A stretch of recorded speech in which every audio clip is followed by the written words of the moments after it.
and welcome again to Off the Page. I'm Leslie Choice, and my guest today is Thomas Moore. He lives in New Hampshire, and he's been a Catholic monk. He's been a professor of religion and psychology, and of course the author of The Care of the Soul and a new book called Original Self. Welcome to the show. Thank you very much, Leslie. Now, you would prefer that people would stop trying to be normal. Well, I don't know if that's the way to put it. If I prefer it, I don't really care what people do. I mean, it's their life. That's why I'm not a self-help writer. I hope I'm not really interested in what people do. But on the other hand, I do write. I do look around and I see that that there's a great pressure to be normal, to be like everybody else, to adapt to certain standards and criteria that I think are not only unnecessary but actually shrivel up the heart and the imagination. So I think normalcy is out of hand. I think it makes sense to me that we want to belong, be part of the culture in which we live, but I think we've gone too far, and it's difficult these days for a person to really express themselves as they are, as originals. So you're interested in an individual cultivating his own or her own originality? I'm interested, yes, in that process of the ability in our society to be able to be an individual, right, to be an individual. And it connects up with everything else I've written, because I've written about the human soul, and I write that mainly from my researches over the many, many years, all my life really, in very ancient literature about the soul. And what I read there is that the soul is the source of life and vitality. And our originality comes out of that deep soul, very much the way you might say a flower blossoms out of the earth and out of the roots and so on. It kind of just it rises up, and so I think that if you're really going to allow this soul life to take place, that you're going to have to be an original. You have to be an individual person, because you're connected to that source of life that is your own. In some ways, it seems like your books are wake-up calls. And in what ways are we asleep? Well, we're deadened and numbed by partly by being influenced so much by the media, by magazines and books and experts galore, experts everywhere, and radio and television. Everywhere we're being told how to think, how to interpret events. We're told how to be healthy. We're told how to communicate with each other. There are psychological experts. There are, many physical experts. So all of that coming at us, it seems to me, standardizes our reality for us. It standardizes it. So we don't have this immediate, passionate, responsible, challenging encounter with the real world every single day. And that, I think, is what makes a person alive. And the alternative puts us asleep.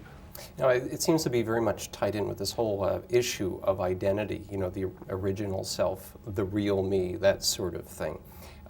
Since we've been so heavily influenced by so many sources, media, education, parents, and beyond, how do we know who the real me is?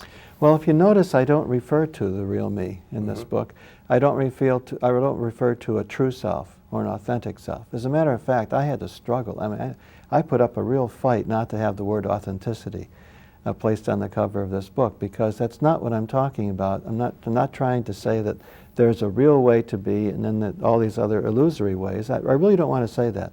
What I want to get at is that to be an original person, we may be many persons at once. There may be many facets to our personality, to the life that we lead. What I really want to emphasize here is the place from which we live.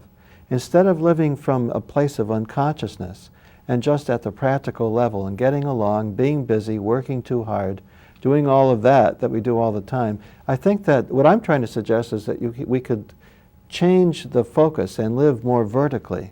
And actually think and make decisions from a much deeper place. What do you mean by the vertical part of that? I'm not sure. Well, what I mean is that the horizontal way would be just to be part of this life at this time that goes on. Time is rushing by. People say they're busy and they don't have any time for anything. Time is a big issue in this whole thing. I think that's sort of a horizontal move from the past into the future. Yes. Now, what I'm interested in, and I get this mainly from the spiritual and religious traditions, is a timelessness, a sense of eternity that you can find. You can find within that rush as long as you stop, and if you pause enough to be able to reflect just momentarily, or to contemplate something. Like to go, to me, when I travel, I try to go to an art museum or art gallery if I have the chance, because I can go in and I can contemplate a painting. I'm not one to just meditate on nothing. I like to have an image that I become absorbed by, or a piece of music or something like that. So that stops things, and I can reflect now vertically, now more deeply into what's happening and who I am in this whole process. And that gives a dimension that is not contrary. It doesn't contradict that life that we're living. I don't mean to do this forever, but it adds the necessary depth dimension. Sure. Now, you're obviously speaking about knowledge and understanding, but is ignorance always a bad thing? Well, I think ignorance is half the picture. We need to be ignorant. I get this from the spiritual sources as well. The Tao Te Ching says that, you know, he who knows does not speak, and he who speaks does not know. That's a mantra for me. Even though I keep speaking, I want to know that every time I talk, I'm saying things that I really don't know about. And also, there are many other sources that speak about holy ignorance, how important it is to recognize the limits of our knowledge, which allows for mystery in life and allows for things to happen that we don't have to understand, including ourselves. I don't think we have to understand ourselves. We don't have to have a grip on absolutely everything. And absolutely things not. Happen, they're mysterious, and we're trying to figure out what they are, but if we don't understand them, that's okay. It's perfectly all right now. In fact, it's better not to try to understand them, because that then allows us to connect with them. I think this is the very essence of religion, by the way. Not the institutions as we know them recently, but when you study religion closely enough and look at it, I think what religion is about is connecting up, finding method to connect with those mysterious things, love, death, illness, many other things as well. These things that had the meaning of life, you want to call it that. These are mysterious things, and rather than try to explain it all and think that someday in the future we're going to have it all explained and therefore we'll be happy, I don't think that's true. I don't trust that. I think the alternative is the religious point of view, which is to find a method to connect with the mysteries, and that connection can provide security and a sense of meaning. The people who have psychological problems, you seem to suggest maybe in the book that you shouldn't always go looking for the cure. This seems very much related to what you were just saying. You know, go to the doctor, give me a pill, fix my head, do whatever you need to do. Yes, I think this is, again, a piece of our modernist philosophy, or I'd rather say the myth that we live by in the mythology of our contemporary culture, that you have a problem, you have pain, you have confusion, let's get rid of it as quickly as possible. And we either consult an expert, or we try to look for some medication that will solve it for us. And the alternative is to live.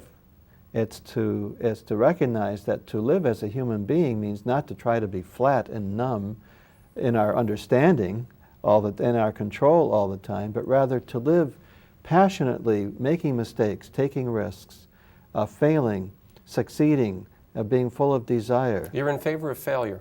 Absolutely. You have to fail. How can you not fail? Sure, how are you going to learn anything? Who has not failed? Right, yeah. And besides that, I think the failure opens us up.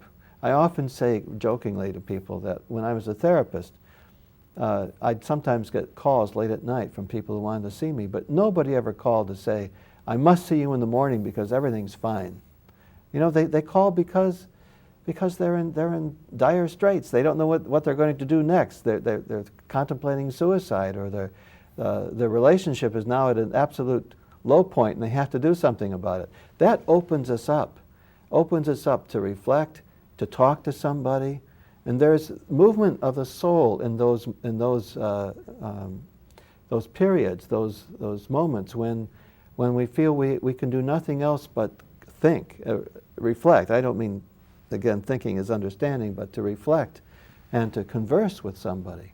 So that the soul thrives in that kind of experience. What you're saying here, and of course what you've written about in the book, are these many different paradoxes.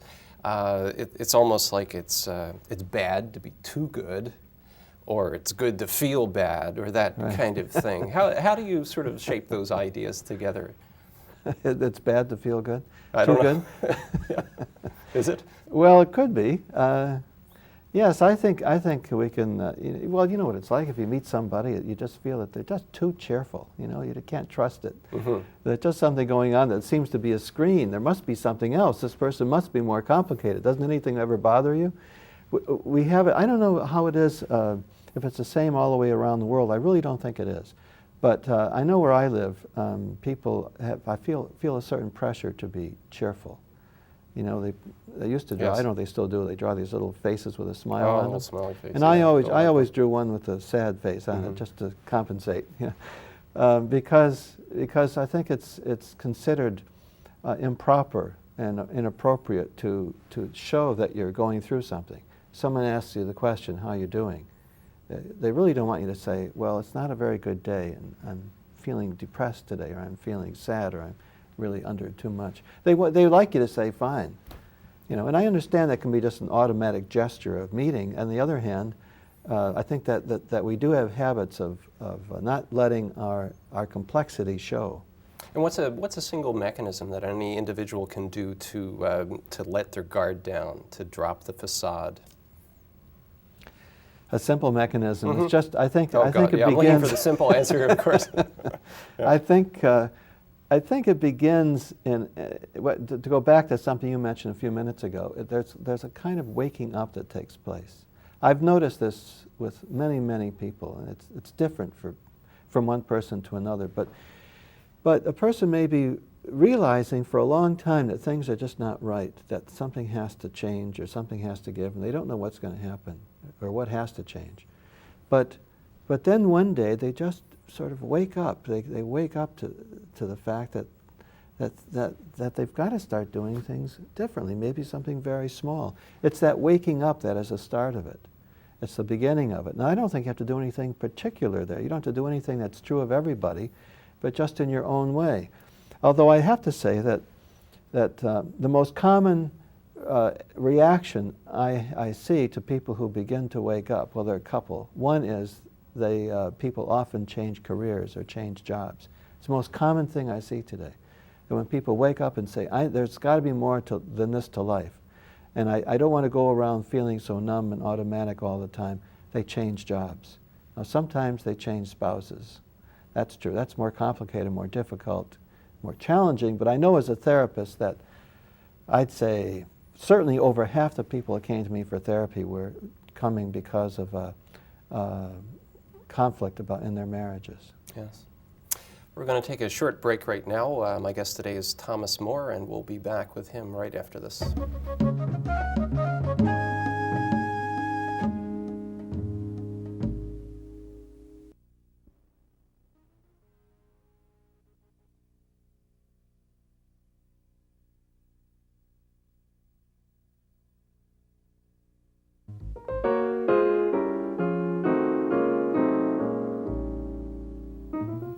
And welcome back to Off the Page. My guest today is Thomas Moore. We're talking about his book in particular called Original Self. And in there you say, live simply but be complicated. What do you mean by that? Many people today have the idea that if they could simplify their lives, that they would feel better, that they would be more in touch with things that are important to them. But I think what happens is that the simplifying can be done quite literally, and it takes a while to find out what needs to be simplified. I mean, people may go off to, you know, a cabin in the woods and sit there and nothing happens. You know, it really doesn't help any. I think the simplification sometimes has to be a little more subtle than that. And in fact, I think, as I write about, I think that simplifying sometimes means to return to some really primal emotions and primal experiences, like spending more time with friends, taking time to be alone, maybe being around children and elderly people. These are primal experiences. They're the basics of living with a heart. And I think that when we don't have those experiences, we live in a very complicated technical hardware machinery world. And our humanity is not really fed by that kind of a world. So I don't think it's necessary to take that urge to simplicity quite literally. And when you don't take it literally, you remain, I think, a complicated person, which we are. And I think that to me, the ideal is to be more and more complex as a person, but our outer life could be more simple. How is it that solitude makes you even a better social person? You suggest that it makes you a better companion, you know, spend some time by yourself. Well, a number of things that go on. One thing, if you're a lonely person because you really haven't had much solitude, I think loneliness in some ways is a symptom of not having any solitude. Then you may use people for your own need, you know, for social life. You may use people for that. And so the social life doesn't run very deep. I hear a lot of people talking about how important it is to meet with friends or be with family for their own need, to supply their own need. I remember recently hearing someone say that some study was done that if you spend more time with your family, you'll live longer. Well, I don't think that's a very good motive to spend time with your family myself. It's narcissistic. It's for me, so I will live longer. You know, do you want someone coming to visit you because they want to live longer? It doesn't make any sense. Yeah, that's strange. Strange Yeah. therapy. That It is. that way. Do you think people are that selfish, or they can become I do. that selfish? I think that I think narcissism is one of the big neurotic tendencies in our particular time, and it's understandable. It's cultivated, isn't it? Well, by the media? it is cultivated, and advertisers make a great deal out of it. But also, I think in a society where we prefer people to be anonymous and not treated as individuals, you're going to want to insist on your individuality, which is a form of narcissism. You refer to the Zen masters who write about simply living in the moment, which seems more and more difficult. Obviously, this has been a concern down through the ages. We'd almost think this is a modern problem, that our lives are so fast and we're rushing from one thing to another, but that's not true. People in ancient Japan and beyond were concerned about this difficulty of living in the moment. Why is it so difficult?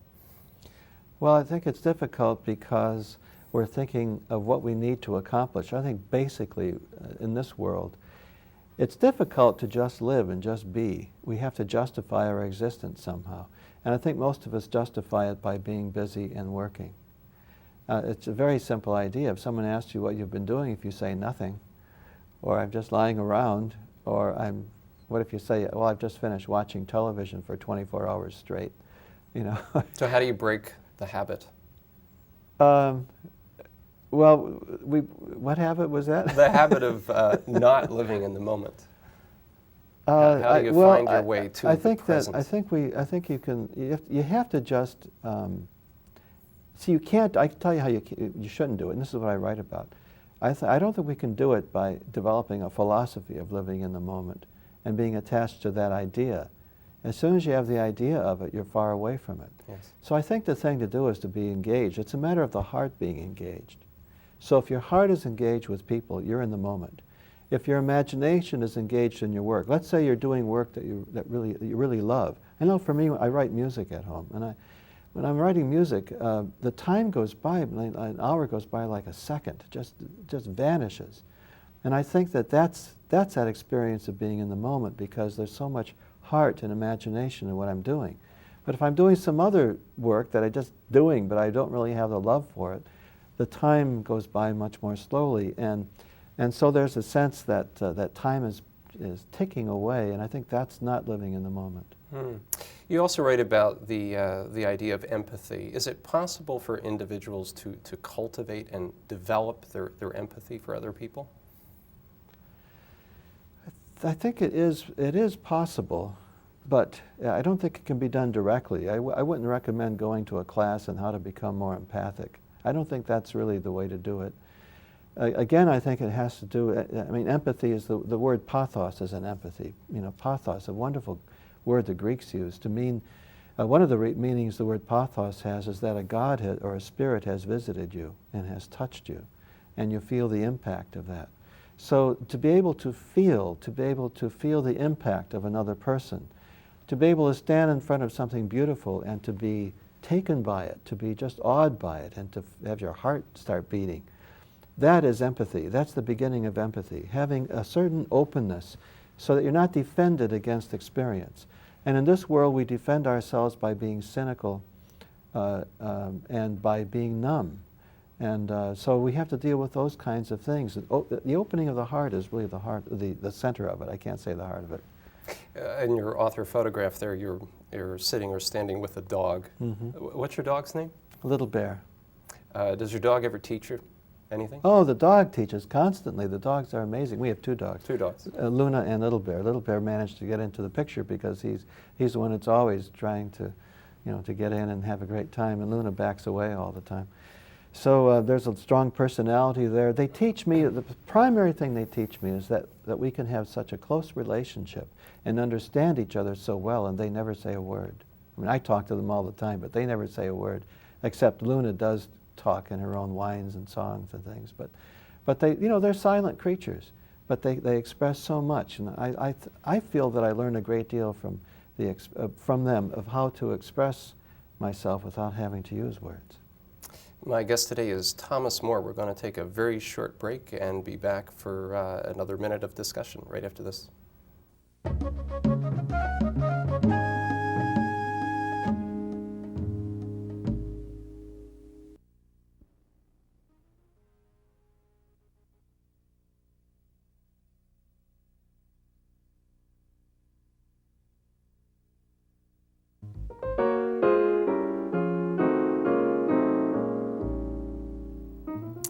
You've been watching Off the Page today, and my guest is Thomas Moore. In your book, you quote another Zen master, Shunryu Suzuki, who says, "If we become too serious, we lose our way." How is that true? Well, see, one thing I've noticed about spiritual teachers and people I think who really have some wisdom to offer, they have a strong sense of irony. They see the ironic quality of almost everything, even themselves and even their own teachings. Suzuki also says that, a Zen master says that there's no need to have a deep understanding of Zen. It's that sense of irony about your own position and self, and there's humor in that. The alternative is to be so serious about what you're doing that you're attached to it. And you think that what you're doing is the most important thing in the world and that it is literally and completely true. I never use the word true. I don't like the word truth at all. I try to avoid it at all costs. And I try, because of my interest in Zen and the studies I've done, not to be too attached to anything I say as well. Is the writing itself a meditative act for you? Oh, it's truly a meditative act. In the writing of all of the things that I do, there is a working out as I go of very difficult issues. I present myself with these difficult conundrums about human existence, and I have to try to find my way through them. So I learn a great deal. It's discovery. It's not a matter of you sitting down and feeling, I know exactly No, what I have. I really, really try not to have an agenda. I don't think I know most of the time what I'm talking about. I refer to other authors constantly, all the time. If I really put footnotes in the books that represented all the times I've consulted authors, the book would be mostly footnotes. What about the act of reading as well? You suggest in Original Self that that's a very useful learning as well as meditative act. Yes, I think today we tend to read for information. I'm proud of the fact that my books contain almost no information. I think we're over-informed. We don't need any information. It doesn't do us a whole lot of good. But I think the idea of contemplating, reflecting, reading in that reflective way is most important. Thanks for coming on the show today. Thank you. And thanks for watching Off the Page. I'll see you again next time.